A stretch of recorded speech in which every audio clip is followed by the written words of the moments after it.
Généralement, lorsqu'on pense super-héros, on pense à des mecs comme Batman, Iron Man, Spider-Man. Et la question que j'aimerais vous poser, qu'est-ce qu'ils ont tous en commun ces gens-là? Ben la réponse c'est qu'ils sont tous blancs. Très prochainement, il y a le film Black Panther qui va arriver. Et pour la première fois dans un blockbuster, il y a un super-héros noir en tête d'affiche. Et pour bien se rendre compte du bail, parce que là, j'ai pas l'impression que vous mesurez la taille de ce bail, sachez que le premier film qui est sorti au cinéma, c'était en 1895. Et depuis, il y a eu des milliers et des milliers de films qui sont sortis. Donc ça veut dire qu'il a fallu attendre 123 ans avant de voir un super-héros noir dans un blockbuster au cinéma. Ça commençait à faire un peu longtemps. Et ce qui se passe actuellement est juste énorme. On ne se rend pas forcément compte que ce film, c'est une gifle, mais une grosse gifle donnée au racisme. Mais attention, on ne s'emporte pas. Quand je dis que ça a évolué, c'est vrai, mais ça a évolué surtout tout doucement. Vraiment, tout doucement. Prenons les Oscars par exemple. Depuis 1929, sur toutes les personnes qui ont reçu un Oscar, seulement 1% est noir. En 2016 par exemple, il n'y a eu aucune personnalité noire nominée dans n'importe quelle petite catégorie. Même pas dans la catégorie du plus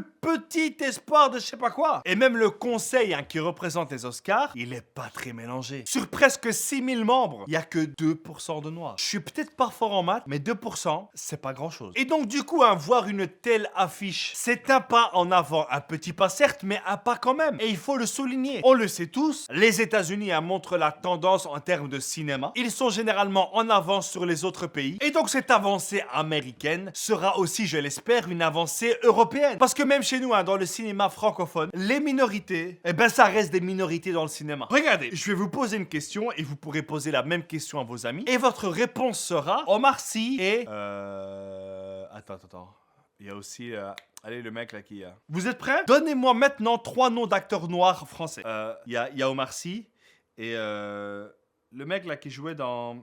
Vous voyez, il faut réfléchir pour en trouver. Même chez nous en Belgique, par exemple. Prenons le cas de Babetty Dassajo. La meuf, elle a quand même joué dans un film qui a reçu le prix de la meilleure réalisation au Sundance Film Festival. Et ce festival, c'est juste le plus grand festival de cinéma indépendant au monde. Et pratiquement personne n'en a parlé ici. C'est quand même pas tous les jours que des Belges jouent dans des films comme ça. Et là, je sais qu'il y en a qui vont me dire, mais Abdel, nous, on est en Europe. Ça se passe aux États-Unis. C'est quoi le rapport avec nous, mec? Eh ben, le rapport, il est que durant toute notre vie, nous sommes bercés par le cinéma américain. Et n'oublions pas que le cinéma a ce pouvoir de mettre dans la tête des gens certaines idées. Parfois elles sont bonnes, parfois elles ne le sont pas. Aujourd'hui, pour prendre un méchant, on va généralement prendre une personne qui vient des pays de l'Est, comme la Russie par exemple. Si on veut prendre un terroriste, on va prendre généralement un musulman. Vous voyez, ce sont des clichés avec lesquels les gens vont grandir. Et au final, ils vont peut-être se dire que les Russes sont tous des méchants et des tueurs, et les musulmans tous des terroristes. Et grâce à des films comme Black Panther, ça permet de donner une autre image des noirs dans le cinéma. Et du coup, aux yeux de beaucoup de personnes. Chez nous, il y a énormément d'acteurs noirs,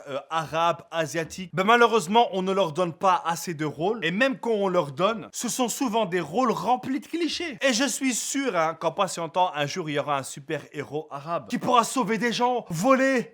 Non, c'est parce que, vu que les États-Unis sont en avance, dans combien d'années on sera à leur niveau? Les États-Unis ont beaucoup et ont de plus en plus d'acteurs noirs en tête d'affiche. Alors, vu qu'ils sont en avance de 20 ans, tu rajoutes à ça l'ambiance européenne, plus la mentalité de certains partis politiques, plus la bêtise, tu retiens 5, ce qui fait que nous serons au même niveau que les États-Unis, plus ou moins en 2085. Alors je pense que mon projet d'être un super-héros arabe, je pense que je vais donner ça à mon arrière-petit-fils. Vous savez, notre monde qui est composé de plusieurs peuples, de plusieurs cultures, j'ai comme l'impression qu'il commence à avancer dans la bonne direction. Qu'il commence à comprendre qu'il serait préférable d'être ensemble, de partager nos connaissances, de partager notre culture, de s'aimer les uns les autres. Et non pas en fonction de notre origine, de notre culture ou de notre religion, mais bien en fonction de notre humanité. Parce que je sais pas si vous êtes au courant, mais l'humanité, il n'y en a qu'une. Donc, soyons un. Merci à tous, c'était Abdel Radio, à la prochaine. Peace!